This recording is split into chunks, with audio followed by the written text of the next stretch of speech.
അല്ലാണ്ട് നിങ്ങൾ ചോദിച്ച ഉടനെ ഞാനൊരു മറുപടി പറയാമെന്ന് നിങ്ങൾ ഇരിച്ചിട്ടുള്ളത്. നിങ്ങൾ ജനങ്ങൾക്ക് വേണ്ടിയാണ്. ഏത് ജനങ്ങൾക്ക്? കേരളത്തിലെ മാധ്യമങ്ങൾ ജനങ്ങൾക്ക് വേണ്ടി ചോദിക്കുന്ന ചോദ്യം എന്താണെന്ന് എല്ലാവർക്കും അറിയാം. കേരളത്തിലെ മുഴുവൻ ആൾക്കും അറിയാം. അതാണ് നേരത്തെ പറഞ്ഞത്. കരുവണ്ണൂർ ബാങ്കിൻ്റെ പ്രശ്നം വന്നപ്പോൾ ED എടുത്ത നിലപാടിൻ്റെ ഭാഗമായി ഞങ്ങളുടെ പാർട്ടിയുടെ അക്കൗണ്ട് ഉൾപ്പെടെ മരവിപ്പിച്ചു. അവിടെ ലോക്കൽ കമ്മിറ്റി സെക്രട്ടറി ഉൾപ്പെടെ ജയിലിലടച്ചു. 15 മാസമായി. കോടതി പറഞ്ഞു ഇതെന്തിൻ്റെ കാര്യത്തിനാണ് ജയിലിലടച്ചതെന്ന്. നിങ്ങൾ കൊടുത്തോ? വാർത്ത കൊടുത്തോ? ജനങ്ങൾക്ക് വേണ്ടി എന്ത് വാർത്ത കൊടുത്തു? ആര് കൊടുത്തു? ഞങ്ങൾ പാർട്ടി സംഘടനാപരമായിട്ട് എന്ത് നടപടി എടുക്കേണ്ട എന്നുള്ളതെല്ലാം പാർട്ടിയുടെ ആഭ്യന്തര കാര്യമാണ്. അത് പാർട്ടി തീരുമാനിക്കും. അത് പറയാൻ പറ്റില്ല. അങ്ങനെ ഇപ്പം പറയാൻ പറ്റില്ല. പാർട്ടി തീരുമാനിക്കും. സമയമെടുക്കും. കുറച്ച് സമയം നിങ്ങൾ കാത്തിരിക്കേണ്ടി വരും. അതാ കാര്യം. ഞങ്ങൾക്ക് ഓരോന്നിനെ സംബന്ധിച്ചും കൃത്യമായ നിലപാടുണ്ട്. ആ നിലപാട് ഏതെല്ലാം എങ്ങനെയെല്ലാം ഈ വർഗീയ ശക്തികളും തീവ്രവാദ പ്രസ്ഥാനങ്ങളും വിവിധങ്ങളായ മേഖലയിൽ ഇടപെടുന്നുണ്ട് എന്നുള്ളതിനെപ്പറ്റിയെല്ലാമുള്ള വ്യക്തതയുണ്ട് ഞങ്ങൾക്ക്. എന്നാൽ ഈ പറയുന്ന ഒരു ആരോഗ്യ പരിപാലനവുമായിട്ട് ബന്ധപ്പെട്ടു പോകുന്ന നിങ്ങൾ സംസാരിക്കുന്ന ഈ പേര് MEC-7 ആ രീതിയിൽ ഏതെങ്കിലും ഒരു വർഗീയവാദ സംവിധാനത്തിൻ്റെ ഭാഗമായിട്ടുള്ള ഒരു ഉപകരണമായിട്ടാണ് പ്രവർത്തിക്കുന്നത് എന്നൊന്നും ഞങ്ങൾ പറഞ്ഞിട്ടില്ല ഇതുവരെ. അതുകൊണ്ട് കൃത്യമായ നിലപാട് വെച്ചുകൊണ്ടേ പറയാൻ സാധിക്കുള്ളൂ. ഏതെങ്കിലും രീതിയിലുള്ള കൂട്ടായ്മകൾ മുഴുവൻ എല്ലാം വർഗീയ കൂട്ടായ്മയാണെന്ന് പറയാൻ സാധിക്കുന്നതല്ല. കമ്പനിയായിട്ട് ബന്ധപ്പെട്ട കാര്യങ്ങളെല്ലാം കമ്പനി നിലയിൽ ചർച്ച ചെയ്തോളാം. ഗവൺമെൻറ്റിന് അതിനുമായി ബന്ധപ്പെട്ട് എന്തെങ്കിലും പ്രശ്നമുണ്ടെങ്കിൽ അവരുമായിട്ട് ചർച്ച ചെയ്തോളാം. ഞങ്ങൾക്കെല്ലാം പ്രശ്നമില്ല. ഞങ്ങളതിൽ ഒറ്റ കാര്യം മാത്രമേ എടുത്തിട്ടുള്ളൂ. അതിനെ രാഷ്ട്രീയമായിട്ട് പാർട്ടിക്കെതിരായും പിണറായിക്കെതിരായിട്ട് നടത്താൻ ശ്രമിച്ച ശ്രമത്തെ ഞങ്ങൾ പ്രതിരോധിച്ചിട്ടുണ്ട്. അത് ഇന്നലെയും പ്രതിരോധിച്ചിട്ടുണ്ട്, ഇന്നും പ്രതിരോധിക്കും, നാളെയും പ്രതിരോധിക്കും. അതിൻ്റെ അപ്പുറത്ത് ഞങ്ങൾക്ക് അതിനകത്ത് ഒരു കാര്യമില്ല. അല്ല, ഞങ്ങളെല്ലാം നിലപാട് സ്വീകരിക്കേണ്ടത് അത് അവിടെ നിന്ന് തീരുമാനിക്കേണ്ടിയാണ്. അവർ തീരുമാനിക്കേണ്ടിയാണ്. അവരെ പാർട്ടിക്കകത്ത് തന്നെയുള്ള പ്രശ്നങ്ങളുമായി ബന്ധപ്പെട്ട് അവരും അതുപോലെ തന്നെ മറ്റു പാർട്ടികളുമായി ഉഭയകക്ഷി ചർച്ചയൊക്കെ നടത്തിയിട്ട് എന്തെങ്കിലും കാര്യം നമ്മളോട് പറയേണ്ടതുണ്ടെങ്കിൽ ഞങ്ങളത് കേൾക്കുക, മനസ്സിലാക്കുക, നിലപാട് സ്വീകരിക്കുക. അങ്ങനെയല്ലേ ചെയ്യാൻ പറ്റുള്ളൂ. ഞങ്ങളുടെ മുമ്പിൽ ഇപ്പോഴില്ല.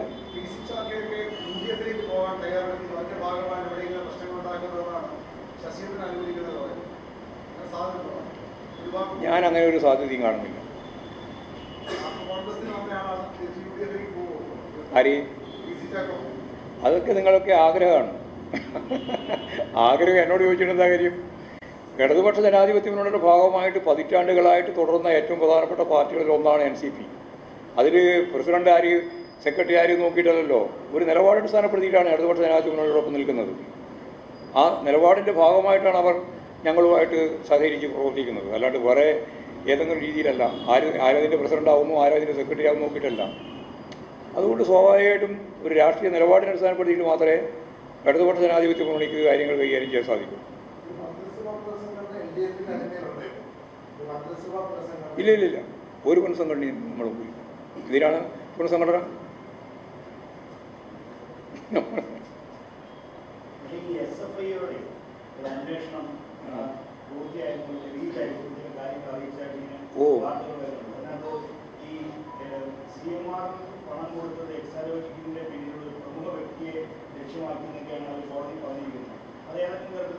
വരട്ടെ വന്നോട്ടെ.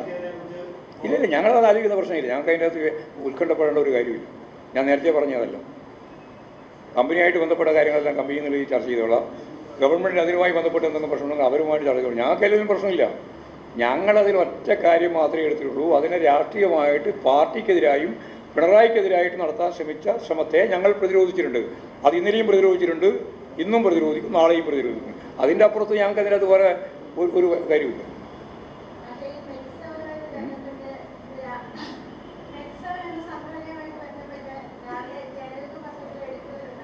ആരെ? ആ കോഴിക്കോട് മാത്രമല്ല, ആടിപടിയൊക്കെ ഉണ്ടത്. MEC-7 പല സ്ഥലത്തുണ്ട്.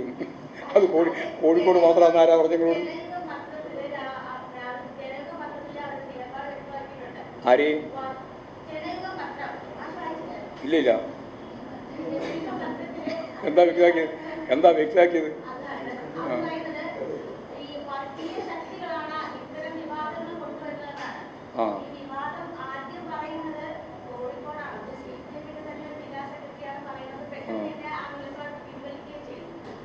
അപ്പോൾ അത് CPM നിലപാടല്ലാതെ വ്യക്തമായല്ലോ.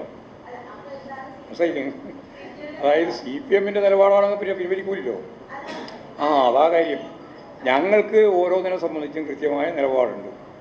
ആ നിലപാട് ഏതെല്ലാം എങ്ങനെയെല്ലാം ഈ വർഗീയ ശക്തികളും തീവ്രവാദ പ്രസ്ഥാനങ്ങളും വിവിധങ്ങളായ മേഖലയിൽ ഇടപെടുന്നുണ്ട് എന്നുള്ളതിനെപ്പറ്റി എല്ലാമുള്ള വ്യക്തതയുണ്ട് ഞങ്ങൾക്ക്. എന്നാൽ ഈ പറയുന്ന ഒരു ആരോഗ്യ പരിപാലനവുമായിട്ട് ബന്ധപ്പെട്ടു പോകുന്ന നിങ്ങൾ സംസാരിക്കുന്ന ഈ പേര് MEX 7 ആ രീതിയിൽ ഏതെങ്കിലും ഒരു വർഗീയവാദ ഭാഗമായിട്ടുള്ള ഒരു ഉപകരണമായിട്ടാണ് പ്രവർത്തിക്കുന്നത് എന്നൊന്നും ഞങ്ങൾ പറഞ്ഞിട്ടില്ല ഇതുവരെ. അതുകൊണ്ട് കൃത്യമായ നിലപാട് വെച്ചുകൊണ്ടേ പറയാൻ സാധിക്കുള്ളൂ. ഏതെങ്കിലും രീതിയിലുള്ള കൂട്ടായ്മകൾ മുഴുവൻ എല്ലാം വർഗീയ കൂട്ടായ്മയാണെന്ന് പറയാൻ സാധിക്കുന്നതല്ല. വർഗീയ കൂട്ടായ്മ ഉണ്ടെങ്കിൽ പരിശോധിച്ച് അത് ഞങ്ങൾക്ക് മാത്രം ബാധകമാവുന്നതല്ലോ. വർഗീയത എന്ന് പറയുന്നത് എല്ലാ ജനാധിപത്യ വിശ്വാസികളെ സംബന്ധിച്ചിടത്തോളം പ്രശ്നമാണ്. അത് CPM മാത്രം ബാധകമായ ഒരു പ്രശ്നമല്ല. അത് സംബന്ധിച്ച് കൃത്യമായ നിലപാട് സ്വീകരിച്ച് പോകാൻ എല്ലാവർക്കും സാധിക്കണം. അത്രയേ ഉള്ളൂ.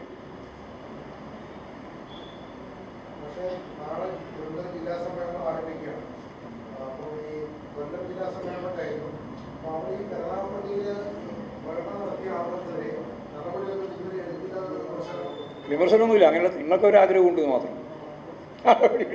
ഞങ്ങൾ പാർട്ടി സംഘടനാപരമായിട്ട് എന്ത് നടപടി എടുക്കേണ്ട എന്നുള്ളതെല്ലാം പാർട്ടിയുടെ ആഭ്യന്തര കാര്യമാണ്. അത് പാർട്ടി തീരുമാനിക്കും. അത് പറയാൻ പറ്റില്ല. അങ്ങനെ ഇപ്പം പറയാൻ പറ്റില്ല. പാർട്ടി തീരുമാനിക്കും. സമയമെടുക്കും. കുറച്ച് സമയം നിങ്ങൾ കാത്തിരിക്കേണ്ടി വരും.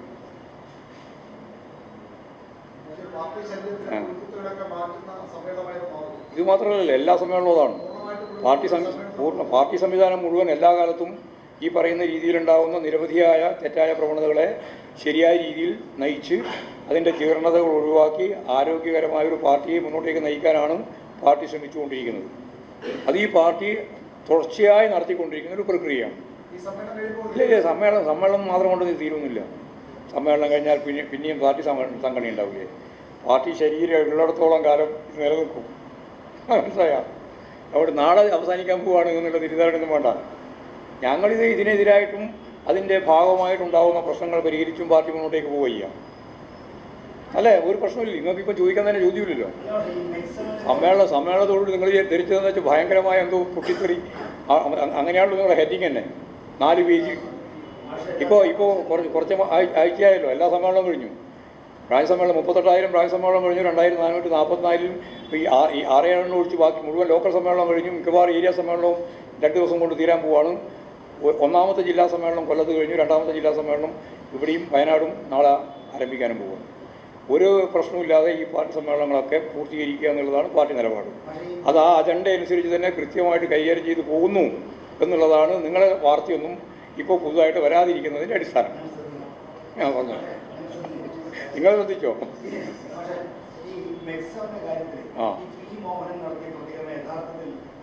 അദ്ദേഹം തന്നെ പറഞ്ഞല്ലോ ഞാൻ ഉദ്ദേശിച്ച കാര്യം ഇത്രയാണ് എന്നുള്ളത് മോഹനൻ തന്നെ വിശദീകരിച്ചിട്ടുണ്ട്. അപ്പോൾ അതിൻ്റെ ഭാഗമായിട്ട് അദ്ദേഹം തന്നെ പറഞ്ഞു ഞാൻ ഉദ്ദേശിച്ചത് ഇത്രയേ ഉള്ളൂ. ഇങ്ങനെയുള്ള സംഘടനകൾക്കകത്ത് ആളുകൾ നുഴഞ്ഞു കയറി പ്രശ്നങ്ങൾ ഉണ്ടാക്കാനുള്ള ശ്രമം ഉണ്ടാകുന്നു എന്നുള്ള ഭൂതകാല ചരിത്രത്തെ കൃത്യമായിട്ട് ഈ പ്രശ്നവുമായിട്ട് ബന്ധപ്പെട്ട് പറഞ്ഞു എന്ന് മാത്രമേ ഉള്ളൂ. അല്ലാതെ ഞാനിപ്പോൾ അവരെല്ലാം ആ രീതിയിലുള്ള ഭീകരവാദികളാണ് എന്നൊന്നും ഞാൻ പറഞ്ഞിട്ടില്ല എന്ന് മോഹൻ മാഷ് തന്നെ പറയുന്ന നിലയുണ്ടായിട്ടുണ്ട്. അവിടെ നിന്നാൽ മതി ഇപ്പോൾ തൽക്കാലം.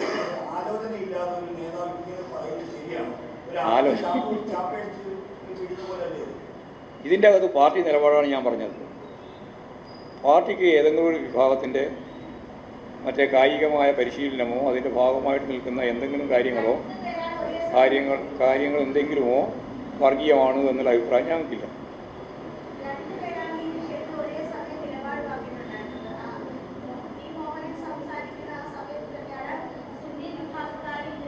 ആര്?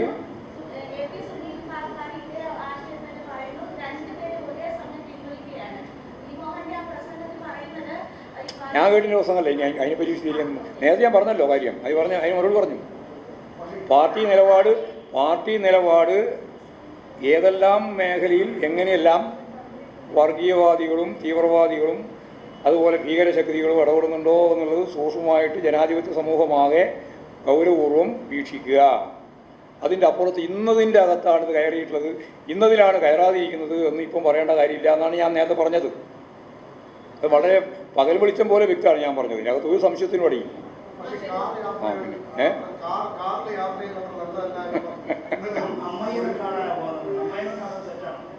അമ്മായി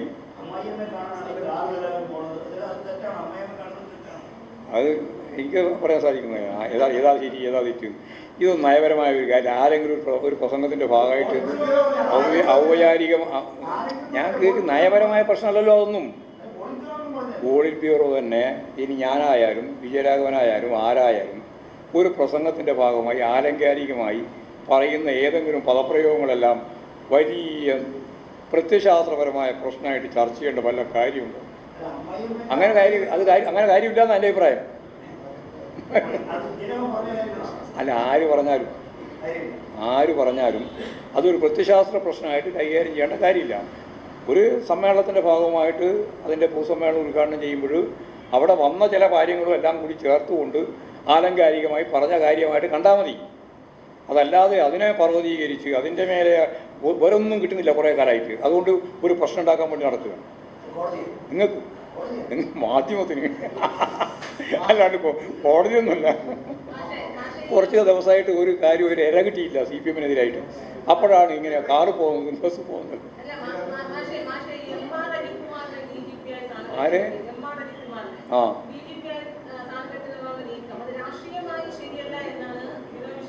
ആയിക്കോട്ടെ, അത് അദ്ദേഹത്തിൻ്റെ അഭിപ്രായം.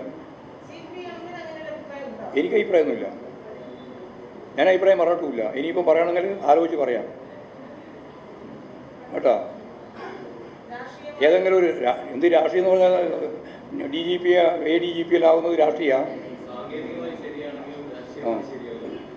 അദ്ദേഹത്തിൻ്റെ അഭിപ്രായം അതെന്ന്. ആ അഭിപ്രായത്തിനോട് എനിക്ക് യോജിപ്പില്ല. അദ്ദേഹം പറയുന്ന മുഴുവൻ കാര്യങ്ങളോട് ഞാൻ യോജിച്ചോളെന്ന് പറയണം. നിർബന്ധം പിടിക്കേണ്ട കാര്യം എന്താ ഉള്ളത്? എനിക്ക് എൻ്റെതായ നിലപാട് സ്വീകരിക്കണമെങ്കിൽ ഞങ്ങൾ ചർച്ച ചെയ്ത് ആവശ്യമായ നിലപാട് സ്വീകരിക്കണ്ടേ? അത് സ്വീകരിച്ചില്ല, ഞങ്ങൾ തീരുമാനിച്ചില്ല. അത് സംബന്ധിച്ച് ചർച്ച ചെയ്തിട്ടില്ല. അതല്ലേ ഞാൻ പറഞ്ഞാൽ മനസ്സിലായില്ല മലയാളത്തിൽ. അത് ചർച്ച ചെയ്ത് തീരുമാനിക്കണം. അല്ലാണ്ട് ഞാൻ ഒറ്റയ്ക്ക് മറുപടി പറയാം. നയപരമായ തീരുമാനം സർക്കാർ എടുത്താൽ ആ നയപരമായ തീരുമാനത്തോട് എന്ത് നിലപാടാണ് സ്വീകരിക്കേണ്ടത് എന്ന് CPM-നെ സംബന്ധിച്ചിടത്തോളം ചർച്ച ചെയ്ത് തീരുമാനിക്കേണ്ടിയുണ്ടെങ്കിൽ ഞങ്ങൾ ചർച്ച ചെയ്ത് തീരുമാനിക്കും. എന്നിട്ട് പറയും പോരെ. എന്ത് ഉണ്ടെങ്കിലും നിങ്ങളോടിപ്പം പറയാൻ ഉദ്ദേശിക്കുന്നില്ല. നിങ്ങളോടിപ്പോൾ പറയാൻ ഉദ്ദേശിക്കുന്നില്ല. CPI പറഞ്ഞിട്ടുള്ള കാര്യത്തിനോട് യോജിക്കാനും ഇപ്പം ഞാൻ ഉദ്ദേശിക്കുന്നില്ല. വേറെ എന്തെങ്കിലും നമുക്ക് നോക്കാം. വേറെ എന്തെങ്കിലും നമുക്ക് ആലോചിച്ച്. അതല്ലേ ഞാൻ പറഞ്ഞു, ഇതിൽ കൂട്ടായ പ്രസ്ഥാനമല്ലേ. ഞങ്ങൾക്ക് ഇപ്പോൾ ഒരു കാര്യം കേട്ട ഉടനെ തന്നെ നിങ്ങളൊരു ചോദ്യം ചോദിച്ച ഉടനെ തന്നെ ഞാൻ മറുപടി പറയുക. ഞാൻ നിങ്ങളോട് പറയുന്ന മറുപടിയല്ല, ഞങ്ങൾ മുമ്പ് ചർച്ച ചെയ്ത് തീരുമാനിച്ച കാര്യങ്ങളെ അടിസ്ഥാനപ്പെടുത്തിയ മറുപടിയാണ്. അല്ലാണ്ട് നിങ്ങൾ ചോദിച്ച ഉടനെ ഞാനൊരു മറുപടി പറയാമെന്ന് നിങ്ങൾ ധരിച്ചിട്ടുള്ളത്. നിങ്ങൾ ജനങ്ങൾക്ക് വേണ്ടിയാണ്. ഏത് ജനങ്ങൾക്ക്? കേരളത്തിലെ മാധ്യമങ്ങൾ ജനങ്ങൾക്ക് വേണ്ടി ചോദിക്കുന്ന ചോദ്യം എന്താണെന്ന് എല്ലാവർക്കും അറിയാം. കേരളത്തിലെ മുഴുവൻ ആൾക്കും അറിയാം. അതാണ് നേരത്തെ പറഞ്ഞത്. കരുവണ്ണൂർ ബാങ്കിൻ്റെ പ്രശ്നം വന്നപ്പോൾ ED എടുത്ത നിലപാടിൻ്റെ ഭാഗമായി ഞങ്ങളുടെ പാർട്ടിയുടെ അക്കൗണ്ട് ഉൾപ്പെടെ മരവിപ്പിച്ചു.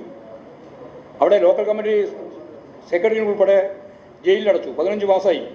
കോടതി പറഞ്ഞു ഇതെന്തിൻ്റെ കാര്യത്തിനാണ് ജയിലിലടച്ചതെന്ന്. നിങ്ങൾ വാർത്ത കൊടുത്തോ ജനങ്ങൾക്ക് വേണ്ടി? എന്ത് വാർത്ത കൊടുത്തു? ആര് കൊടുത്തു? നിങ്ങൾ ആരും വായിക്കുന്ന സ്ഥലത്ത് കൊടുക്കൂല.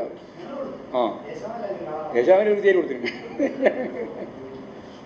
അപ്പോൾ ജനങ്ങൾക്ക് വേണ്ടി ചോദിക്കുന്നതെന്ന് പറയണ്ട കേട്ടോ. ജനങ്ങളെല്ലാം വളരെ വളരെ വ്യത്യസ്തമാണ്. വേറെ നിങ്ങൾ ചോദിക്കുന്നതിന് ഒരു ചോദ്യത്തിൻ്റെ ഉത്തരവില്ല. എനിക്ക് നന്നായി അറിയുന്നുണ്ട്.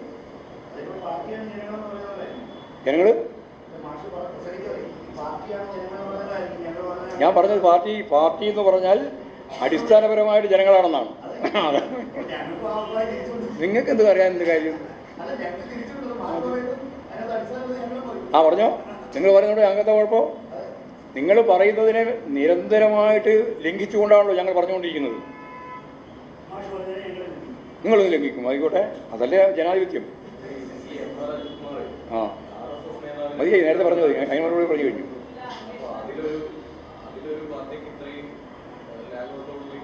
ഒരു ലാഘവുമില്ല. പാർട്ടി ഒരു ലാഘവും പറഞ്ഞിട്ടില്ല.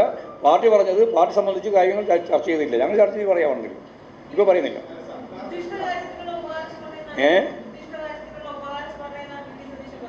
അതെല്ലാം എന്തൊക്കെയോ പറയുന്ന കൂട്ടത്തിലാണെന്ന് ഞാനിപ്പോൾ അതിനൊന്നും മറുപടി പറയാൻ ഉദ്ദേശിക്കുന്നില്ല. സതീശൻ പറഞ്ഞ കാര്യത്തിന് മുഴുവൻ മഴ പറയാൻ പുറപ്പെട്ടാൽ ഞാൻ എത്ര പ്രാവശ്യമായി പറഞ്ഞുകൊണ്ടിരിക്കുന്നു നിങ്ങളോട് തന്നെ ഗോൾവാൾക്കറുടെ ഏറ്റവും പ്രധാനപ്പെട്ട ഒരു പരിപാടിയുടെ മുമ്പിൽ പോയി ഉദ്ഘാടനം ചെയ്ത് പ്രാർത്ഥിച്ച ആളാണ് ഈ പറയുന്ന വി.ഡി. സതീശൻ. എന്തിൻ്റെ മതനിരപേക്ഷതയെ അദ്ദേഹം പറയുക? അമ്മാതിയുള്ള വർത്തമാനം പറയുന്ന ആളുകളാണ് അവരോടൊന്നും ഞാനിപ്പോൾ പറയാൻ ഉദ്ദേശിക്കുന്നില്ല. എന്തും പറയും. അങ്ങനെയാണ്. ഇത് കരുകോല് സിദ്ധാന്തമാണ്. അദ്ദേഹം മുമ്പ് അങ്ങനെ ആയിരുന്നില്ല. എനിക്ക് എല്ലാം നല്ല പരിചയമുള്ള ആളല്ലേ വി.ഡി. സതീശൻ. നന്നായിട്ട് സംസാരിക്കുന്നയാൾ, മാന്യതയോടുകൂടിയാണ് പെരുമാറുക. കനുകോല് സിദ്ധാന്തം വന്നപ്പോൾ എല്ലാവരെയും നിഷേധിച്ചോളണം എന്ന് പറഞ്ഞു. അപ്പോൾ പിന്നെ നിഷേധിക്കാനുള്ള പുറപ്പാടാണ്. ആ നിഷേധമാണ് ഇപ്പോൾ നടന്നുകൊണ്ടിരിക്കുന്നത്. അത് ഞങ്ങൾക്ക് മനസ്സിലായിട്ടില്ല എന്നാണ് സതീശൻ മനസ്സിലാക്കിയത്. ഞങ്ങൾക്ക് മനസ്സിലാക്കിയിട്ടുണ്ട് എന്നുള്ളതാണ് നിങ്ങളോട് ഇപ്പം ഞാൻ പറയുന്നത്. വിനോദ് വിശ്വത്തിനെല്ലാം മനസ്സിലാവും. ഒറ്റപ്പെട്ട രീതിയിലൊന്നും കാര്യങ്ങൾ അവതരിപ്പിക്കണ്ട കേട്ടോ. അല്ല, അതാ ഞാൻ പറഞ്ഞത്, ഒറ്റപ്പെട്ട രീതിയിൽ അവതരിപ്പിക്കണ്ടെന്ന്. അന്ന് ഒറ്റപ്പെട്ട രീതി തന്നെ അവതരിപ്പിച്ചത്. ഇടതുപക്ഷ ജനാധിപത്യത്തിനുള്ള ഭാഗമല്ലേ CPI. അതുകൊണ്ടെന്താ? അതൊരു രണ്ട് പാർട്ടിയല്ലേ. രണ്ട് പാർട്ടിക്ക് രണ്ട് പാർട്ടിയുടെ അഭിപ്രായം ഉണ്ടാവില്ലേ? അത് കേട്ട ഉടനെ തന്നെ ആ ചോദ്യം അതിൻ്റെ ഒപ്പം ചേർത്ത് പറഞ്ഞതിൻ്റെ എന്തടിസ്ഥാന? നിങ്ങളുടെ പൊളിറ്റിക്സ് എന്ന് പറയുന്നത്, രാഷ്ട്രീയം എന്ന് പറയുന്നത് ഒരു സാധാരണ മാധ്യമ പ്രവർത്തകന് ചേർന്നതല്ല കേട്ടോ. അത് മനസ്സിലാക്കുന്നത്. ഉടനെ അതിന് അപ്പോൾ ഒരു ചാൻസ് കിട്ടി ചോദിക്കാൻ. ഉടനെ ഒരു ചോദ്യം. അതിൻ്റെ രീതിയിലൊന്നുമല്ല. അത് എങ്ങനെ ഞാൻ പറഞ്ഞ പ്രശ്നം എന്തായിരുന്നു? വി.ഡി. സതീശനെ പറ്റി ഞാൻ പറഞ്ഞത് എന്താ? വി.ഡി. സതീശനോട് പറഞ്ഞത് RSSൻ്റെ ഏറ്റവും പ്രധാനപ്പെട്ട ദാർശനികനായ ഗോൾവാൾക്കറുടെ ഏറ്റവും പ്രധാനപ്പെട്ട ഒരു ചടങ്ങിൽ അദ്ദേഹത്തിൻ്റെ ഫോട്ടോ വെച്ച് അതിനെ വഴങ്ങി അതിൻ്റെ ഭാഗമായി ഉദ്ഘാടന പ്രസംഗം നടത്തി. അങ്ങനെയുള്ള ഒരാളാണ് ആര്? വി.ഡി. സതീശൻ എന്ന് ഞാൻ പല പത്രസമ്മേളനത്തിൽ നിങ്ങൾ ആരും കൊടുക്കില്ല. അതിനെപ്പറ്റി പറഞ്ഞപ്പോൾ ഉടനെ തന്നെ അങ്ങനെ തന്നെയാണോ? അങ്ങനെയാ ചോദിച്ചത്. ശരി, മതി. വെറുതെ ആവശ്യമില്ലാതെ ചർച്ച നിൽക്കുന്നത്. എന്തെങ്കിലും ഒരു കാമ്പുണ്ടാവണം ചർച്ചക്കൊക്കെ കേട്ടോ. എവിടെയെങ്കിലും പോയി എന്തെങ്കിലും ചോദിച്ചാൽ പോലും ശരിയാവില്ല. ചോദിച്ചു തരും. എനിക്ക് ഞാൻ വളരെ അസ്വസ്ഥത ഇല്ലാണ്ടാണ് ഞാൻ സംസാരിച്ചുകൊണ്ടിരിക്കുന്നത്. എനിക്ക് എന്തെങ്കിലും അസ്വസ്ഥ നിങ്ങൾ ചോദിച്ചതിൻ്റെ കാര്യത്തിൽ ഞാൻ അസ്വസ്ഥപ്പെടേണ്ട വല്ല കാര്യം ഉണ്ടായിരിക്കും. അങ്ങനെ ജയിക്കണ്ട കേട്ടോ. അങ്ങനെ ആരെങ്കിലും ചോദ്യം ചോദിച്ചാൽ ഉടനെ അസ്വസ്ഥപ്പെട്ട് വേറെ എന്തെങ്കിലും പറയുന്ന നിങ്ങൾ വിചാരിക്കും വേണ്ട കേട്ടോ. മനസ്സിലായില്ലേ? അല്ല, അങ്ങനെയുള്ള അസ്വസ്ഥത ഇല്ലാന്ന് പറഞ്ഞു മനസ്സിലായില്ലേ? പിന്നെ വീണ്ടും പറഞ്ഞുകൊണ്ടിരിക്കണ്ട. അങ്ങനെ ഇപ്പോൾ പറഞ്ഞുകൊണ്ടാണ്. അമ്മാതിരിയുള്ള വർത്തമാനമല്ലല്ലോ നമ്മൾ പറയേണ്ടത്. നമ്മൾ ന്യായമായ ജനാധിപത്യമായ ചോദ്യം ഉത്തരവല്ലേ നമ്മൾ പറയേണ്ടത്.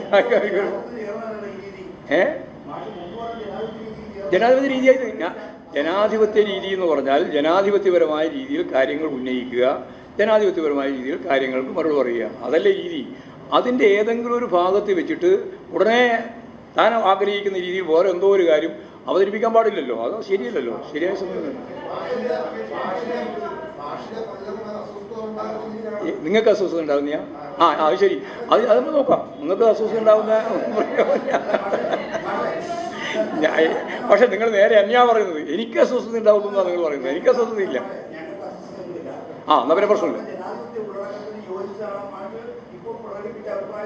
യാതൊരു സംശയമില്ല. ജനാധിപത്യപരമായ ഉള്ളടക്കം തന്നെയാണ്. അതായത് വി.ഡി. സതീശനുമായിട്ട് ബന്ധപ്പെട്ട ഗോൾവാൾക്കറുടെ പ്രശ്നത്തിൻ്റെ മേലെ ഞാൻ സംസാരിച്ചുകൊണ്ടിരിക്കുമ്പോൾ ഇങ്ങനെ തന്നെയാണോ CPIയുടെ സംസ്ഥാന സെക്രട്ടറിയുടെ നിലപാട് എന്ന്, അതിനെങ്ങനെയാണോ സ്വീകരിക്കുന്നത് എന്ന് പറഞ്ഞാൽ അത് യാതൊരു പരസ്പര ബന്ധമില്ലാത്ത ചോദ്യമല്ലേ. ആ ചോദ്യം അങ്ങനെ ചോദിക്കേണ്ടതെന്നാണ് ഞാൻ പറഞ്ഞത്. അതിൽ തന്നെ ഞാൻ ഇപ്പോൾ ഉള്ളത്. അത്രയേ ഉള്ളൂ. ആരെ നിങ്ങൾക്ക് എന്ത് വേണമെങ്കിൽ പറയാം. നിങ്ങൾക്ക് ആവശ്യം നാളെ മലയാള മനോരമയിൽ ഇങ്ങനെ ഒരു ഹെഡിങ് വേണം.